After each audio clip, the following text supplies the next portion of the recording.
السلام عليكم ورحمة الله وبركاته.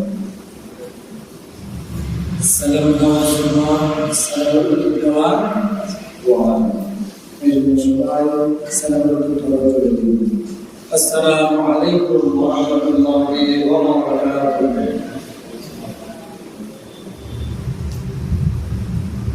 الحمد لله الأكرم الذي خلق الإنسان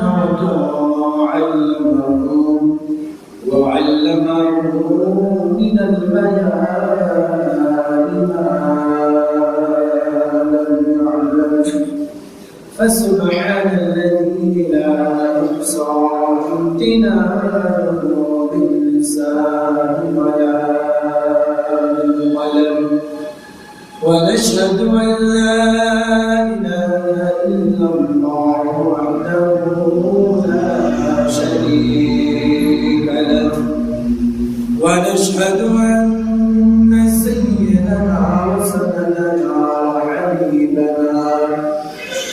وحبيب ربنا وطبيبنا وطبيب قلوبنا ومولانا محمدا عبد الله ورسوله الذي أرسله الله تعالى بالحق بشيرا ونذيرا وداعيا إلى الله بإذنه وسراجا منيرا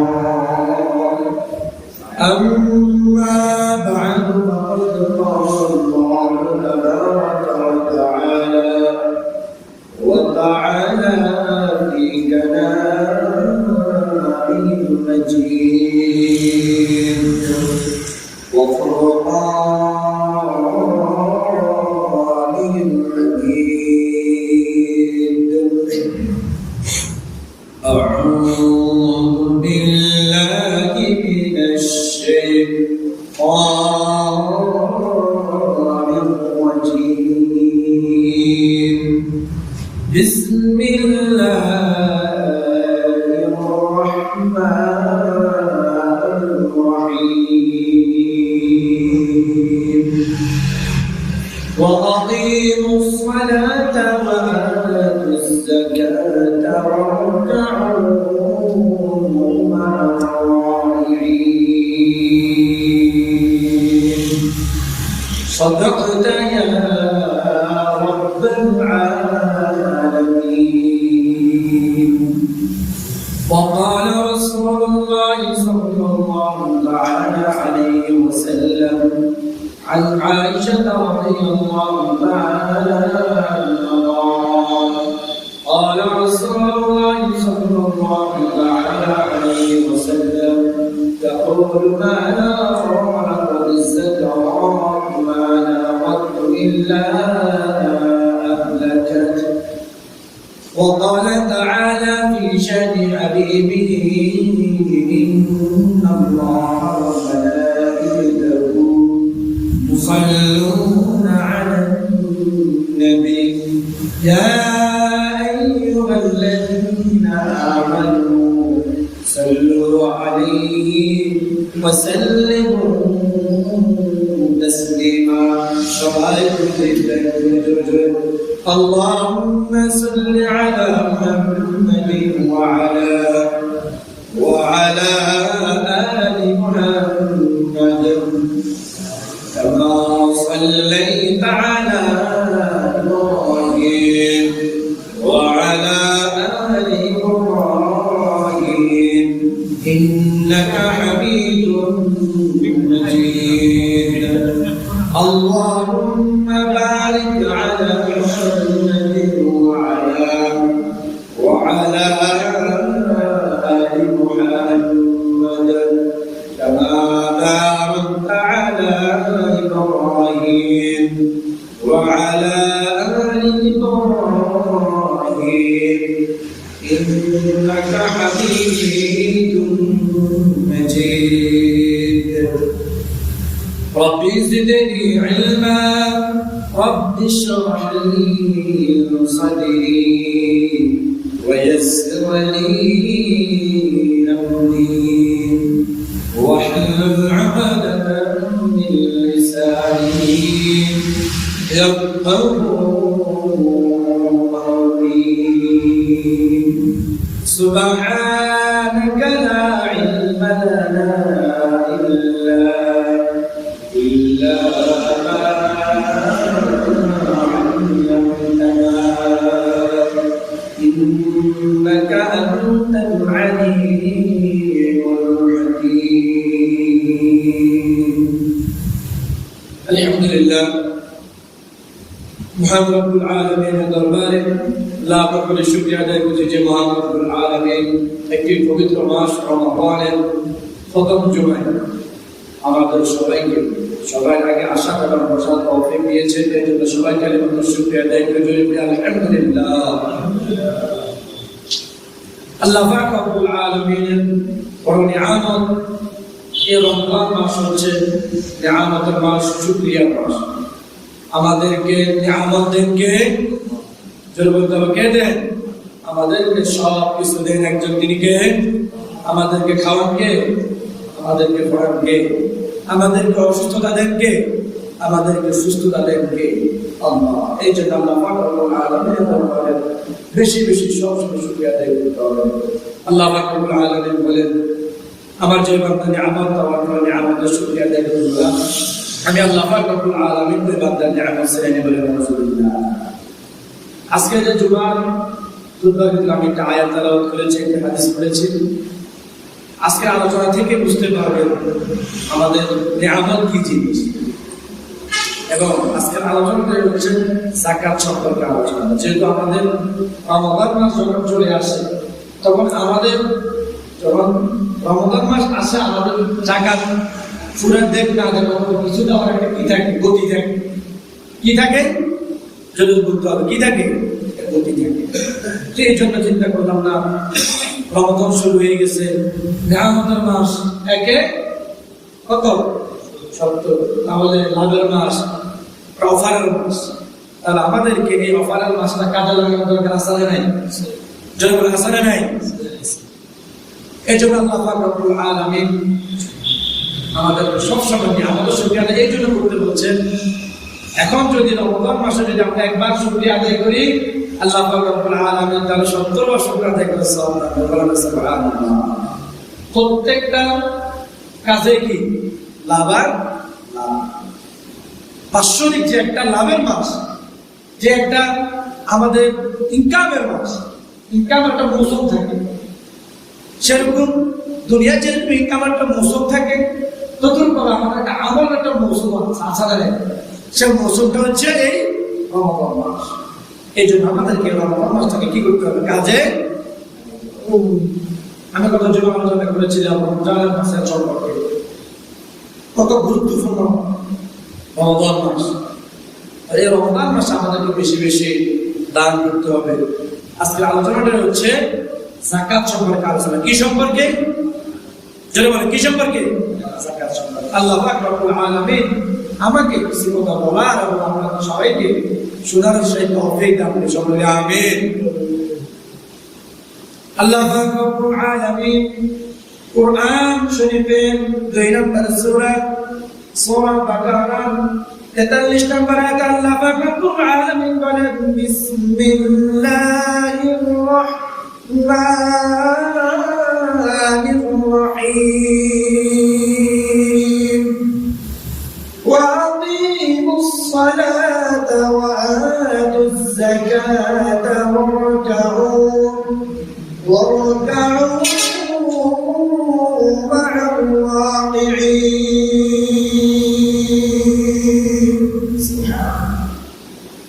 এই কুরআনের আয়াত কার কথা?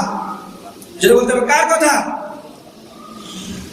আল্লাহ রব্বুল আলামিন এই আয়াতের ভিতরে ডেকে বলেন, আর তোমরা সালাত প্রতিষ্ঠা করো। কি প্রতিষ্ঠা করো?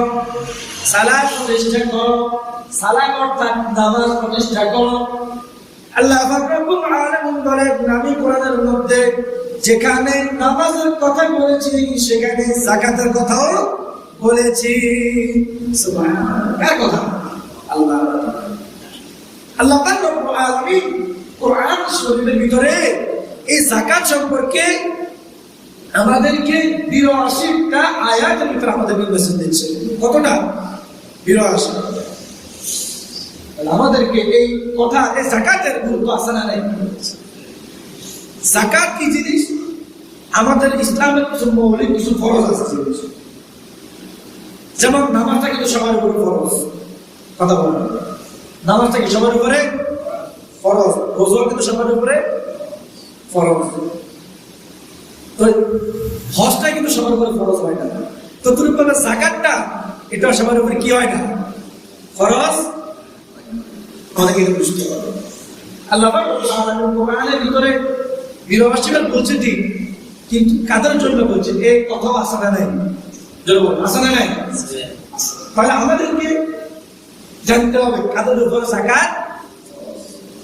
তাহলে আল্লাহ পাক রব্বুল আলামিন এই আয়াতের ভিতরে প্রথমত বলতেছে তোমরা কি করো? সালাত প্রতিষ্ঠা করো। অর্থাৎ কি করো? নামাজ প্রতিষ্ঠা করো, নামাজ কায়েম করো। অর্থাৎ নামাজ নিজে পড়ো, এই কথা কিন্তু বলে নাই। নামাজ প্রতিষ্ঠার কথা বলছে। আমি নিজে নিজে আমল করলাম, নিজে নিজে জান্নাতে চলে গেলাম, কিন্তু আমার আরেক ভাই নামাজ পড়তেছে না, তাকে আমি নামাজ প্রতিষ্ঠার জন্য, নামাজ কায়েম করার জন্য, নামাজ আদায় করার জন্য আমি উদ্বুদ্ধ করতেছি না, চেষ্টা করতেছি না, তাহলে এটা আমার ভিতরে দুর্বলতা আছে না নাই? জোরে বলেন, এটা আমার ভিতরে দুর্বলতা না? তাহলে অন্যজনকে নামাজ পড়ানোর চেষ্টা করা এটাও আমাদের উপর ফরজ। কি? জোরে বলেন। কারণ এই আয়াতের ভিতরে সর্বপ্রথম কিন্তু নামাজের কথা এসেছে। তোমরা সালাত কি করো? এরপর আল্লাহ পাক রব্বুল আলামিন বলে যাকাত আদায় করো। কি করো? যাকাত আদায় করো। যাকাত আদায় করো। এই রমজান মাসটা আমরা যাকাতের মাস অনেকে বলি, কারণ হচ্ছে এইটা আপনি যখন রমজান মাসে ১ টাকা দান করবেন, এই ১ টাকার বিনিময়ে আপনি কত টাকা সওয়াব পাবেন? কত টাকা? ৭০ টাকা। তাহলে ১০০ টাকা দান করলে ৭০০০ টাকা। এবার মনে করে ১৭ বাড়তে বাড়তে লক্ষ টাকা কত টাকা বাড়তেছে। সুবহানাল্লাহ। তাহলে এই রমজান মাসটার ভিতরে আমরা বেশি বেশি দান করব। তবে আমাদের দানের কিছু ভুল আছে। দানের কি আছে? ভুল আছে। যাকাতের যে সিস্টেম, এই সিস্টেমটা আমাদের ভিতরে কি আছে? ভুল প্রচলন আছে। আছে না? না বলতে আছে না? তাহলে আমাদেরকে যেন ভুল যে জিনিসটা এটা থেকে সংশোধন করে যেন ইসলাম অনুযায়ী, কোরআন হাদিস অনুযায়ী যে পন্থা আছে, যে রাস্তা আছে, আমাদেরকে ওই রাস্তার পন্থা অনুযায়ী আমাদেরকে আমল করতে হবে। কথা বলতে কি? এটা কার কথা? যেটা বলতে হবে কার কথা? আল্লাহ রাব্বুল আলামিন বলতে তোমরা কি করো? যাকাত আদায় করো। যাকাত আদায় করবে ইনশাআল্লাহ। যাকাতের যে নিসাব আছে, নিসাব পরিমাণ আমাদের যাদের উপর খরচ, এই নিসাব পরিমাণ আমাদেরকে কি করতে হবে? যদি থাকে আমাদেরকে আদায় করতে হবে। নিসাব কি পরিমাণ? যেমন সন্তান ক্ষেত্রে ৭.৫ ভরি, আর রূপার ক্ষেত্রে হচ্ছে ৫২.৫ তোলা, যেটা বর্তমান আজকের বাজার। আজকের বাজার আপনি মূল্য হিসেব করে দেখবেন কত টাকা আসে। কত টাকা আসে এটা কি করতে হবে? মিল করতে হবে। মিল করে দেখবেন আপনার এই যত এটা ৫২,০০০ টাকা হইতে পারে, আর বেশি হইতে পারে। এখন তো স্বর্ণের দাম বাড়ি গেছে, বাড়ি গেছে না? তাহলে আজকের দিন অনুযায়ী আপনি যদি ৫২ তোলা রূপা যদি মালিক হয়ে থাকেন, ৭.৫ ভরি যদি সোনার মালিক হয়ে থাকেন, তাহলে আপনার উপরে যাকাত ফরজ। তবে এটা ১ বছর থাকতে হবে। মনে করেন আজকে ৬ রমজান, তো আপনি এটার মালিক হয়েছেন, এটা আগামী ৬ রমজান পর্যন্ত এই সময়টা আপনার কাছে ছিল বা আছে, তাহলে আপনার উপরে ফরজ হয়ে যাবে। ফরজ করে দিয়েছেন কে? জানেন কে? তাহলে আমাদেরকে যাকাত যে জিনিসটা এটা বুঝতে হবে। নিসাব পরিমাণে আমার উপর থাকে, তাহলে যাকাত আদায় করবে। যাকাতের যে খাত, এই জিনিসটাও বুঝি না। যাকাতের ৮টা খাত আছে। কয়টা? কয়টা? ৮টা খাত আমি একটু করে বলতেছি। তাহলে খাত অনুযায়ী আমাদেরকে কি করতে হবে? তাহলে আল্লাহ রাব্বুল আলামিন আমাদেরকে প্রথমত বলতেছেন যে সালাত প্রতিষ্ঠা করো, এরপরে বলতেছেন তোমরা যাকাত আদায় করো। এরপর আল্লাহ রাব্বুল আলামিন বলেন যারা আমার সামনে নত হয়, তারা আমার সামনে কি হয়? যারা আমার সামনে নত হয়, তারা আমার সামনে নত হয়, তোমরা তাদের সাথে কি হও? তাদের অনুগত করো, তাদের অনুগত করো, তাদের শিক্ষার আদায় করো। কারণ যে ব্যক্তি আল্লাহর সামনে নত হবে, সেই তো জানবে আল্লাহর কাছে কি জিনিসটা করলে নত হওয়া যায়। কথা বলো। তাহলে আল্লাহ বলতেছেন যে আর তোমরা আমার সামনে যে কি হয় নত স্বীকার করে, তোমরা তার সাথে কি করো? অনুগত স্বীকার করো। তার সাথে কি করো? অনুগত স্বীকার করো। আমি যদি না জানি আল্লাহর সামনে কিভাবে নত হইতে হয়, আমরা যেমন আল্লাহ হুকুম যাকাত আদায় করবো কিভাবে, এখন যারা জাননেওয়ালা তারা যাকাত জানে, যেমন তারা যাকাতের যে সিস্টেম নিসাব পরিমাণ কি সেটা জানে, তাহলে ওই লোকটাকে ওই লোকটার কাছ থেকে আপনি জানা আপনার উপরে খরচ করে দিয়েছেন কে? সেভাবে কে? তাহলে প্রথমত কি বললাম? এক নম্বর হচ্ছে ওয়াকিমুস সালাত, সালাত বুঝতে বলতে হবে, ওয়াতুল যাকাত, যাকাত আদায় করতে হবে। যেখানে নামাজের কথা এসছে সেখানে যাকাতের কথা এসছে, তাহলে আমাদেরকে যাকাত আদায় করতে হবে। যাকাত আদায় না করলে আমাদের পশ্চিমকালেও এই ফরজ আদায় হবে হবে আর আল্লাহ পাক রব্বুল আলামিন আমাদেরকে ধন সম্পদ দিয়েও দেখে নিয়েও দেখে। কথা বল, ধন সম্পদ দিয়েও দেখে নিয়েও দেখে। নবী করিম সাল্লাল্লাহু আলাইহি ওয়াসাল্লাম সাল্লাল্লাহু আলাইহি ওয়াসাল্লাম জোরে বললেন, কারণ ভাই আমি কথা বলেছি, তিনটা ব্যক্তির উপর আল্লাহ তার ভিতরে একটা তো দূর পড়ার কারণে যে ব্যক্তি দূর পড়বে না ওই ব্যক্তির উপর আল্লাহ নবী করিম সাল্লাল্লাহু আলাইহি ওয়াসাল্লাম তার বিরুদ্ধে কি করছেন? নবী করিম সাল্লাল্লাহু আলাইহি ওয়াসাল্লামের সাহাবী সালাবা রাদিয়াল্লাহু তাআলা আনহু একটা ঘটনা, তিনি মসজিদে নববীর খাদেম ছিলেন। কি ছিলেন? খাদেম ছিলেন। এটার সাথে যাকাতের সম্পর্ক আছে না আপনারা নিজে বুঝতে পারবেন। সাদাকার সম্পর্ক আছে না? সালাবা রাদিয়াল্লাহু তাআলা আনহু তিনার স্ত্রী সহ, স্ত্রী এবং স্বামী দুইজনের একই কাপড় ছিল। কয়টি কাপড় ছিল? একই কাপড় ছিল। তখন কি করলেন? সালাবা রাদিয়াল্লাহু তাআলা নামাজ শেষ করে তাড়াহুড়ো করে বাসার দিকে রওনা হইতেছেন। নামাজ শেষ করে নবী সাল্লাল্লাহু আলাইহি ওয়াসাল্লাম বললেন, সালাবা তুমি যে তাড়াহুড়ো করতেছো, মুনাফিকের মতো নামাজ কেন আদায় করে যাইতেছো? নাউজুবিল্লাহ। কিসের মতো? কার কথা? নবীর কথা। কার কথা? নবীর কথা, আল্লাহর কথা। আল্লাহর কথা সেখানে তো আমাদের মানতেই হবে। তাহলে দেখেন নবী সাল্লাল্লাহু আলাইহি ওয়াসাল্লাম, সালাবা তুমি মুনাফিকের মতো নামাজ আদায় করে চেষ্টা করে চলে যাইতেছো, কেন তাড়াহুড়ো করতেছো? এটা প্রশ্ন আসে না? জনগণের প্রশ্ন আসে কি আসে না? তখন সালাবা রাদিয়াল্লাহু তাআলা বললেন, হে রাসূল, আমার যে কাপড়টা আমি পরতেছি এই কাপড়, একই কাপড় দিয়ে একই জামা দিয়ে আমি এবং আমার স্ত্রী দুইজনেই কি করে নামাজ আদায় করি। কত কষ্ট দেখেন। যখন গরিব হালাতে ছিলেন তখন কথা বলতেছি, তখন সালাবা রাদিয়াল্লাহু তাআলা নবী সাল্লাল্লাহু আলাইহি ওয়াসাল্লাম বললেন, আল্লাহ রাসূল আপনি আমার জন্য দোয়া করুন। আপনি আমার জন্য কি করুন? দোয়া করুন, আমি যেন অনেক টাকা পয়সা ধন সম্পদের মালিক হইতে পারি। কি হইতে পারি? অনেক মালিক হইতে পারি। তাহলে না ধন সম্পদ বেশি হইলে আমি আল্লাহর রাস্তায় কি করতে পারবো? রাত করতে পারবো। তখন আল্লাহ রাসূল সাল্লাল্লাহু আলাইহি ওয়াসাল্লাম বললেন, নিজেকে দিয়ে বললেন যে সালাবা দেখো, আমি নবী যদি চাইতাম মদিনাটা স্বর্ণের শহর হয়ে যেত, আল্লাহ পাক রব্বুল আলামিন স্বর্ণের শহর বানাই দিয়েছেন। সুবহানাল্লাহ। নবী করিম সাল্লাল্লাহু আলাইহি ওয়াসাল্লাম যদি চাইতেন মদিনা পুরো শহর স্বর্ণের বানাই দিত, সম্ভব কথা বলে হয়তো কি সম্ভব কিনা? এটা বোঝানোর জন্য বলতেছে যে ছিল। এরপরে দোয়া করলেন। এরপরে দোয়া করতে করতে বলছে যে আমার জন্য আবার এরকম দোয়া করেন। যখন দোয়া করতেন সাল্লাল্লাহু আলাইহি ওয়াসাল্লাম দোয়া করতেন, তখন কিন্তু মসজিদে খাদেমে ছিলেন কে? সালাবা রাদিয়াল্লাহু তাআলা আনহু মসজিদে নববীর কি ছিলেন? খাদেম ছিলেন। তার মানে তার নামাজ আগে তো কি হতো না? নিজ হতো না। দেখেন নামাজ এবং যাকাত দুইটা কিন্তু ওনার সাথে সম্পর্ক হয়ে যাচ্ছে, খেয়াল করি। তাহলে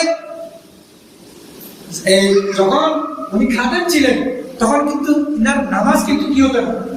মিস হইতো না।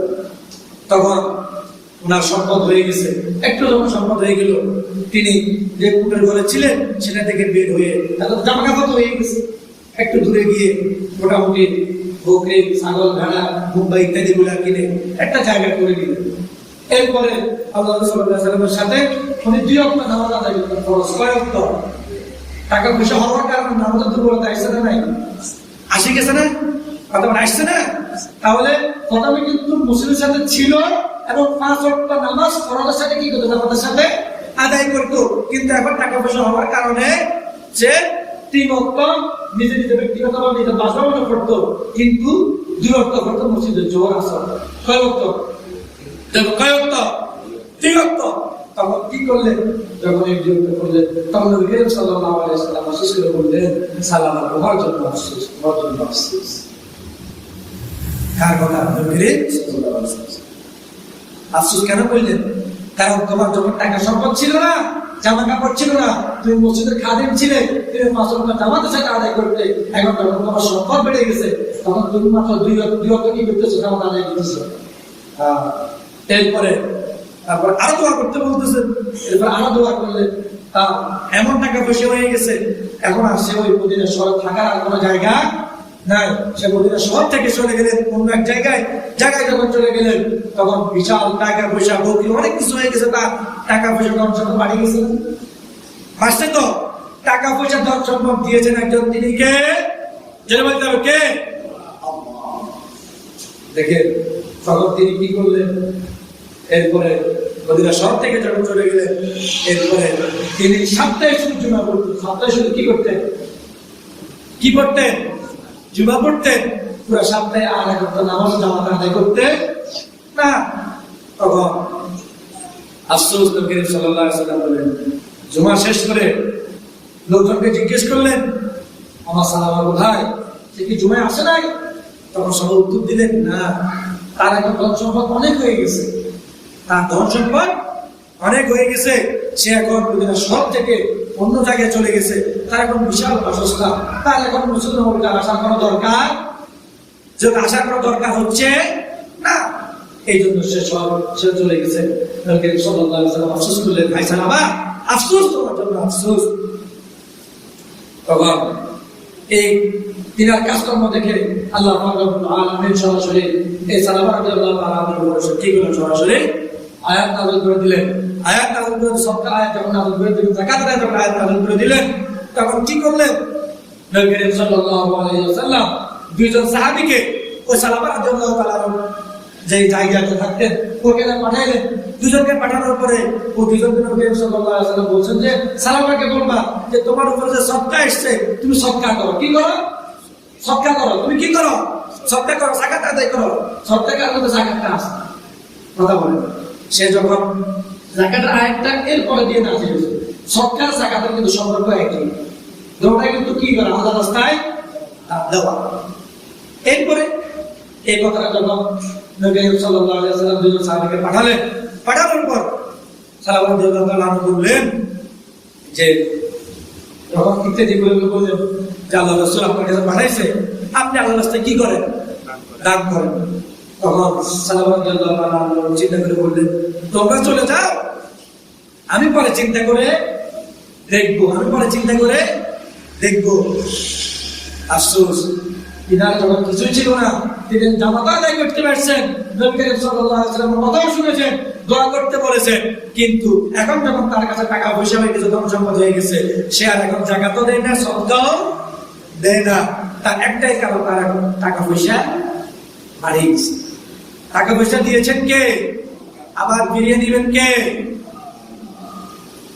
এই কথাটা যখন নবী করিম সাল্লাল্লাহু আলাইহি ওয়াসাল্লাম তখন আসে তখন বললেন, হ্যালো রাসূল, সালাওয়াত এইভাবে বলছেন।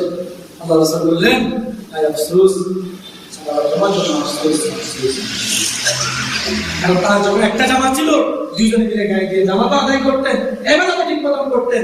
এখন যখন টাকা পয়সা হয়ে গেছে তখন তার আর ইবাদতের কোনো খবর নাই। তাহলে চিন্তা করে দেখেন, এরপরে এটা শুনে নবী করিম সাল্লাল্লাহু আলাইহি ওয়াসাল্লাম অনেক রাগান্বিত হয়ে গেছে। আল্লাহ পাক রব্বুল আলামিন সরাসরি ওই সময় যাকাতের আয়াত নাযিল করে তখন যখন আবার খবর পাঠাইলেন যে এই যে সাহাবা তোমার তো যাকাতের কি হয়ে গেল? তোমার তো যাকাত ফরজ হয়ে গেছে, যাকাতের আয়াত নাযিল হয়ে গেছে, এখন তুমি কি করো? যাকাত আদায় করো। তখন সে দিল না। পরবর্তীতে আয়াত নাযিল হয়েছে, তখন সে কি করলেন? দান নিয়ে আসলেন, আল্লাহ রাসূলের দরবারে নিয়ে আসলেন। নবী সাল্লাল্লাহু আলাইহি ওয়াসাল্লাম বললেন, এই সালামা, তোমার এই যে সাদাকা, এই যাকাত আল্লাহ পাক রব্বুল আলামিন সরাসরি আমাকে তোমার এই সাদাকা তোমার থেকে গ্রহণ করতে নিষেধ করে দিয়েছেন। বলেন নাউযুবিল্লাহ। একমাত্র অহংকার টাকা পাবে, কারণ টাকা পয়সা দিয়েছেন কে? নিবেন কে? বড়লোক করেন কে? জোর বলতে হবে কে? গরিব বানান কে? তাহলে সব কিছুর মালিক একজন, তিনি কে? তাহলে একজনের হুকুম চলবে কার? জোর বলতে হবে কার? আল্লাহর কথার বাইরে কোনো যাওয়া যাবে। এই কথাটা যখন বললেন আল্লাহ রাসূল তার সরকার ফিরিয়ে দেওয়ার কিছুদিন পর সাল্লাল্লাহু আলাইহি ওয়াসাল্লাম ইন্তেকাল করলেন। এরপর আবু বকর রাদিয়াল্লাহু তাআলা আনহু খেলাফত জামানাতে আসলেন। এরপরে আবার যখন সে খবর পাইল, আবু বকর রাদিয়াল্লাহু তাআলা আনহু দরবারে আবার সে সাদকা নিয়ে আসলেন। আবু বকর রাদিয়াল্লাহু তাআলা আনহু সে তার এই সাদকা কি করলেন না? গ্রহণ করলেন না। কারণ বলতেছে যেখানে নবী করিম সাল্লাল্লাহু আলাইহি ওয়াসাল্লাম নিষেধ করে দিয়েছেন, সেখানে আমি আবু বকর এই তোমার এই সাদকা আমি গ্রহণ করতে পারবো না। এরপর খলিফা হযরত ওসমান রাদিয়াল্লাহু তাআলা আনহু জামানাতে আসলেন। এরপর আসি কি বললেন? আমার এই সব চালেন আপনি। তখন বললেন আল্লাহ রাসূল নিষেধ করে দিয়েছেন, আবু বকর নেন নাই, তাহলে আমি ওসমানও নিতে পারবো।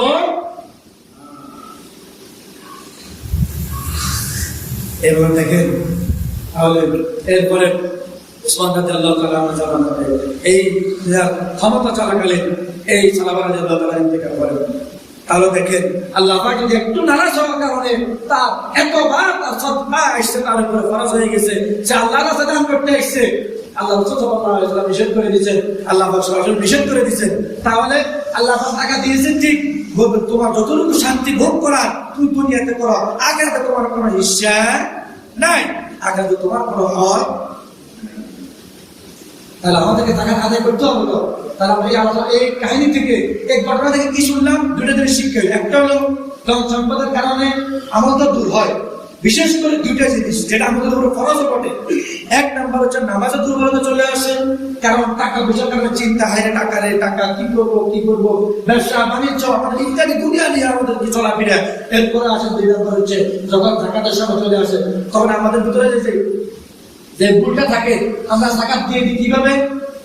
ওই রমজান মাসে কি করে ফাতরা কাপড় নিয়ে আসে, লুঙ্গি নিয়ে আসে, জামা নিয়ে আসে, সবটা দিয়ে জাকাত দিয়ে দিই। এটার নাম জাকাত? এটার নাম জাকাত? আপনার যদি যে অনুযায়ী জাকাত আপনাকে দিতে হবে, এর ভিতর থেকে যদি আপনি 1 টাকা, কত টাকা? 1 টাকা যদি আপনি জাকাত না দিয়ে যদি আপনার সম্পদের সাথে রাখেন, আপনার এই সম্পদ ধ্বংস করে দিবে কে? কে? কত বড় কথা! তাহলে আমাদেরকে সরকার 2.5 টাকা দিতে হবে। অর্থাৎ আমাদের হিসাব যদি হয়ে থাকে ছোট কত টাকা? 2.5 টাকা, হাজারে 250 টাকা, লাখে 2.500, কোটিতে 2.5 লাখ। সহজ হিসাব, মানে ভাগে ভাগে আমি বললাম না, কারণ ভাগে ভাগে বলতে গেলে আমার অঙ্ক নিতে হবে, এই কারণে সোজা বলে দিলাম। তাহলে তাদের উপরে নেশাব হচ্ছে। এরপর আমাদের মা বোন যারা আছে পর্দার আড়ালে, এদেরও যদি ব্যক্তিগত, যদি আপনি যদি আপনার হাজবেন্ড হয়ে বাবা হয়ে যদি আপনার মেয়েকে সম্মান দিয়ে থাকেন, তার উপরে যে নেশাব পরিমাণ যদি আসে, তার উপরেও জাকাত ফরজ। কি জাকাত ফরজ? যদি আপনি মালিক হয়ে থাকেন, আপনি তাকে ব্যবহার করার জন্য দিচ্ছেন, তাহলে আপনার উপরে ফরজ। অনেকে বলে যে আমি তো আমার ওয়াইফকে দিয়ে দিছি, তাহলে তো আমার উপর তো ফরজ হচ্ছে না। আপনি যদি পুরোপুরি মালিকানা দিয়ে থাকেন, তাহলে তো তার উপরে। যদি পুরোপুরি মালিকানা না দেন, ব্যবহারের জন্য দেন, আমি আমার স্ত্রীকে, আমি আমার মেয়েকে কি দিলাম? ব্যবহারের জন্য দিলাম। তাহলে কিন্তু এই টাকাটা নেশাব পরিমাণ জাকাত কার উপরে খরচ? আমাদের উপরে খরচ। মজা করতে ক্লিয়ার তো ইনশাআল্লাহ। তাহলে জাকাতের খাত হচ্ছে 8টা। কয়টা? 8টা। আমাদেরকে 8টা বুঝতে হবে। নবী করিম সাল্লাল্লাহু আলাইহি ওয়াসাল্লাম আমাদেরকে যে এতবার আমাদেরকে বলতেছেন, কি বলতেছেন আমাদেরকে এটা বুঝতে হবে। عن عائشة رضي الله تعالى عنها قال قال رسول الله صلى الله عليه وسلم يقول ماذا قال من زكوات ماذا قلت إلا أهلكت محمد عائشة رضي الله تعالى عنها বর্ণিত, তিনি বলেন নবী করিম সাল্লাল্লাহু আলাইহি ওয়াসাল্লাম বলেছেন, বলতে শুনেছেন যে ব্যক্তির কোনো ব্যক্তির সম্পদের সাথে জাকাতের কোন টাকা পয়সা কি হয়ে যায়? মিশ্রিত হয়ে যায়। কোন টাকা পয়সা কি হয়ে যায়? মিশ্রিত হয়ে যায়। জাকাতের টাকা কিসের টাকা? যাকাতের টাকা যদি মিশ্রিত হয়ে যায়, আল্লাহ পাক রব্বুল আলামিন বলতেছেন তার ওই টাকা পয়সা, যাকাতের যত পয়সা আছে কোটি কোটি টাকা সব কিছু ধ্বংস করে দিবেন। তিনি কে? যে বলেন কে? আল্লাহ।